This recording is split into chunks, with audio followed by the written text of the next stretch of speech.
Kobaran si jago merah yang menghanguskan sekitar 15 hektar lahan di TPA Jatiwaringin pada akhir Juni lalu jadi alarm keras adanya kesalahan sistemik dalam tata kelola sampah.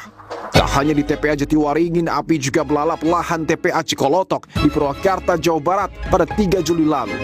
Titik api berulang kali muncul meski telah dipadamkan. Dinas Lingkungan Hidup Kabupaten Purwakarta mengaku masih memastikan penyebab pasti kebakaran. Kebakaran TPA kerap berulang terjadi 3 tahun lalu, tepatnya Agustus 2023. Kebakaran melanda TPA Sarimukti, Kabupaten Bandung Barat, Jawa Barat. Kebakaran ini diduga disebabkan bara puntung rokok yang membesar karena gas metana dari timbunan sampah. Kebakaran ini menyebabkan penanganan sampah di kawasan Bandung Raya terganggu. 2 bulan setelahnya, kebakaran juga melanda TPA Suwung dan Pasar Bali. TPA seluas 32 hektar itu lebih dari separuh areanya membara. Saat itu butuh waktu sekitar 1 bulan hingga status darurat bencana kebakaran TPA Suwung berakhir. Masih di bulan yang sama, kobaran api menghanguskan 28 hektar area TPA Rawakucing, Kota Tangerang. Selama proses pemadaman, asap pekat menyelimuti permukiman dan berdampak pada kesehatan warga sekitar TPA. Badan Nasional Penanggulangan Bencana mencatat sepanjang tahun 2023 ada 46 kasus kebakaran di area TPA sampah yang mayoritas terjadi di Pulau Jawa. Rentetan kebakaran ini bukanlah peristiwa yang berdiri sendiri, di baliknya terdapat persoalan mendasar tata kelola sampah. Data Kementerian Lingkungan Hidup tahun 2025 menunjukkan 66% dari 550 TPA di seluruh Indonesia masih menerapkan sistem open dumping. Open dumping adalah metode pembuangan sampah secara terbuka tanpa pengelolaan yang memadai. Metode open dumping memicu timbunan sampah terus menghasilkan gas metana dari proses pembusukan limbah organik. Apalagi berdasarkan data Kementerian Lingkungan Hidup, penyumbang sampah terbanyak di Indonesia adalah sampah organik berupa sisa makanan. Gas metana yang dihasilkan dari pembusukan sampah organik bersifat sangat mudah terbakar dan rentan meledak. Saat musim kemarau, resiko kebakaran jadi meningkat.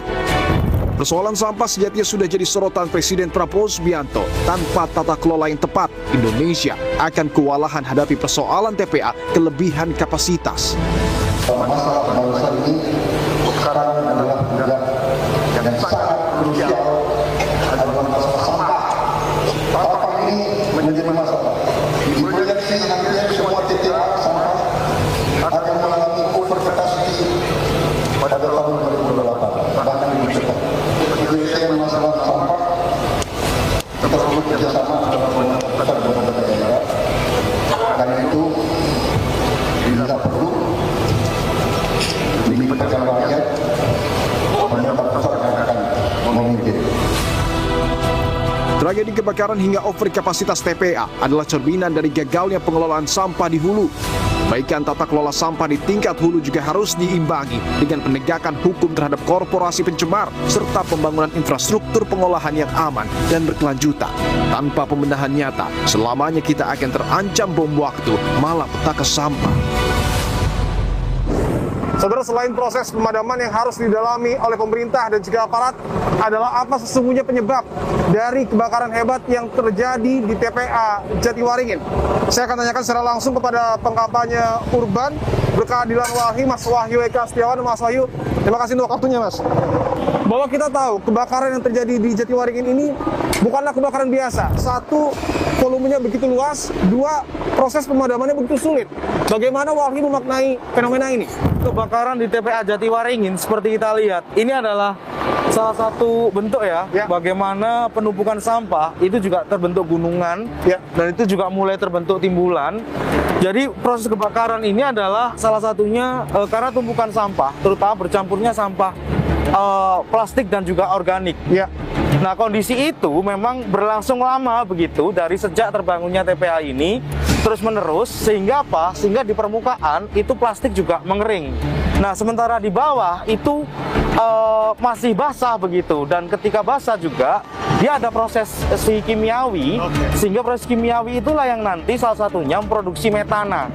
Nah, metana itu lama-kelamaan juga dengan proses karbon dioksida hingga oksigen begitu, itu bisa memicu CH4 juga yang itu sifatnya mudah terbakar. Nah, proses ini adalah efek dari model open dumping. Nah, TPA ini adalah salah satu TPA yang sudah ditutup oleh KLH. Tapi kalau kita cek begitu, ketika ditutup pun masih banyak sampah juga yang ini ya masuk begitu dari warga. Memang agak dilematis seperti itu.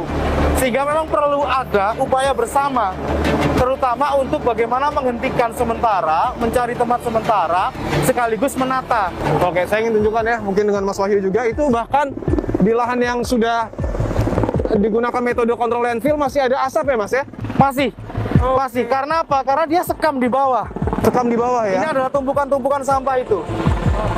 Nah, asap-asap seperti itu. Asap seperti itu ya? Dia sifatnya panas, makanya saya bilang itu mirip dengan gambut begitu. Karena yang terbakar di bawahnya begitu. Pertanyaannya, tata kelola sampah dengan metode open dumping ini di Indonesia seberapa banyak?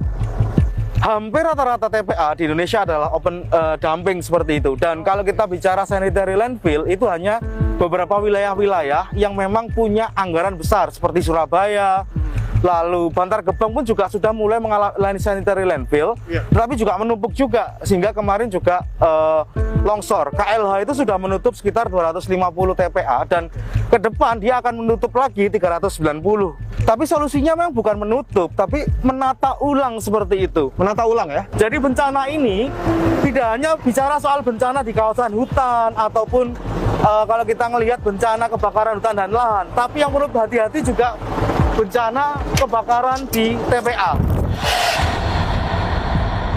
Tapi pertanyaannya, apakah open dumping ini hanya melahirkan potensi kebakaran atau justru mungkin pencemaran lingkungan tinggi di sana?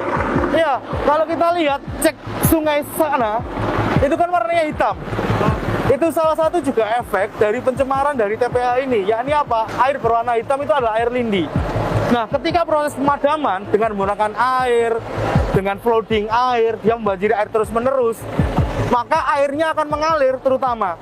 Nah, pengalirannya ke arah sungai. Makanya arah sungai itu, yang itu sampai ke arah Teluk Naga, itu berwarna hitam. Berpotensi mungkin menyebar ke pemukiman warga? Kemungkinan besar kalau dekat sini biasanya itu akan berpengaruh pada apa? Pada kondisi air tanah. Bom waktu sampah, kita menyebutnya bom waktu karena apa? Tidak hanya di Jatiwaringin. Di 2023 sudah ada. Sebelumnya ketika hujan, Bantar Gebang, dan juga Cipecang seperti itu. Itu adalah contoh kasusnya. Bahkan sebelumnya di Yogyakarta, TPA Piungan yang sampai sekarang juga masih ditutup statusnya. Dengan tadi apa yang sudah kita bahas, Mas Wahyu, apakah bisa dikatakan bahwa pemerintah gagal melakukan tata kelola sampah di negara kita? Ya, kenapa kami bilangnya adalah kegagalan pemerintah dalam melakukan tata kelola? Sederhana. Karena ada mandat undang-undang yang tidak dijalankan. Salah satunya apa? Salah satunya adalah bagaimana pemerintah ketika menjalankan mandat undang-undang, maka harusnya ada aturan-aturan turunan yang operasional. Dan aturan itu mengikat soal apa? Pertama, infrastruktur. Kedua, pendidikan. Ketiga, insentif. Dan keempat adalah pemenuhan hak-hak warga seperti itu. Dan ini yang kadang nggak dipenuhi.